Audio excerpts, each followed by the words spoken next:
The land between the lakes National Recreation Area is a United States national recreation area located in Kentucky and Tennessee between Lake Barkley and Kentucky Lake. The area was designated a National Recreation Area by President John F. Kennedy in 1963. The recreation area was originally managed by the Tennessee Valley Authority, but jurisdiction has since been transferred to the United States Forest Service. It was designated as a UNESCO Biosphere Reserve in 1991.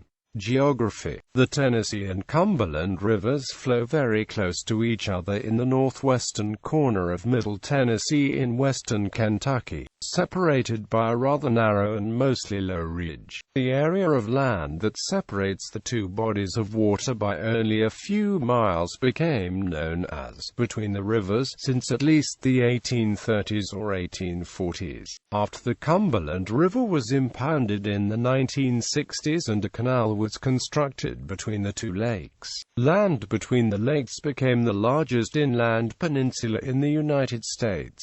Downstream from this area, the courses of the two rivers diverge again, with the mouth of the Cumberland emptying into the Ohio River approximately 4 miles from that of the Tennessee. History. Government first began to have a major impact on the area when the Confederate government built Fort Henry on the banks of the Tennessee, ostensibly to protect the upper reaches of the river from Union gunboats. Initially, Kentucky had declared its neutrality in the American Civil War. When Fort Henry fell in early 1862, there was little more Civil War action in the area, which was judged to be too devoid of valuable war resources to deserve much attention from either side, and it went back to its somewhat isolated ways. The next major event in the area, other than calls for men to fight in the Spanish-American War and World War I, was the formation of the Tennessee Valley Authority as part of President Franklin Delano Roosevelt's New Deal. The site of the last dam downstream on the Tennessee was to be Gilbertsville, Kentucky. The resulting impoundment, completed in the early 1940s, Kentucky Lake, flooded some of the low-lying land on the western side of the area, resulting in the condemnation of land and the forced removal of some area farmers. This was very unpopular with some of those affected, while others seemed happy to get an opportunity to sell the land and start a new life in a less remote area. A plan was developed shortly after this to use the United States Army Corps of Engineers to dam the Cumberland in such a way that the two lakes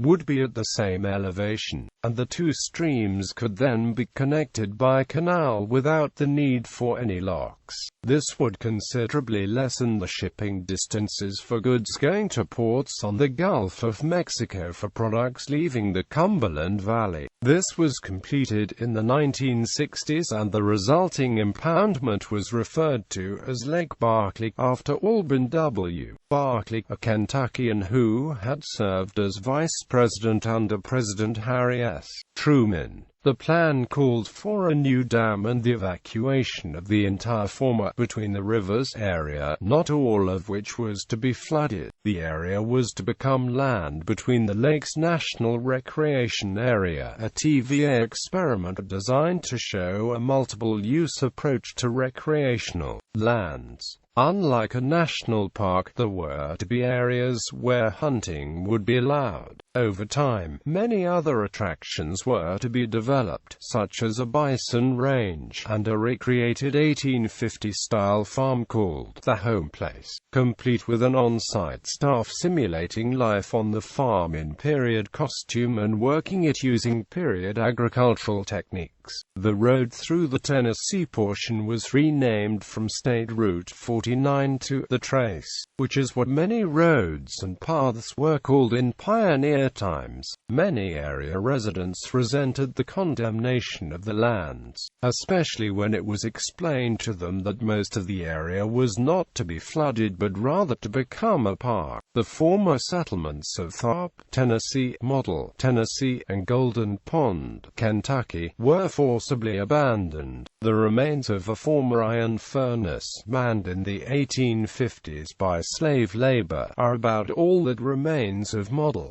Golden Pond was replaced by the headquarters of the area and retained as the postal address for it. There is a museum, a planetarium, and an environmental education area there. The area has many miles of hiking trails, many boat ramps, an off-road vehicle area, many campgrounds, and group lodges and a few cabins. Most attractions require a user fee. The 700-acre Elk-and-Amp Bison Prairie enclosure was developed beginning in the 1970s with prescribed burns to encourage the expansion of the remnant patches of native prairie which had been crowded out by oak and hickory forests over the previous 150 years due to a lack of fire and grazing animals. The area was regularly burned and reseeded with grasses, and then elk and bison were added to the landscape. In 1996, the Elk-and-Amp Bison Prairie was officially inaugurated and is now open to driving tours, where visitors see a typical 18th-century landscape. In the 1990s, the directors of the TVA decided to get out of most activities requiring direct taxpayer funding. In 1998, the TVA transferred operation of the area to the U.S.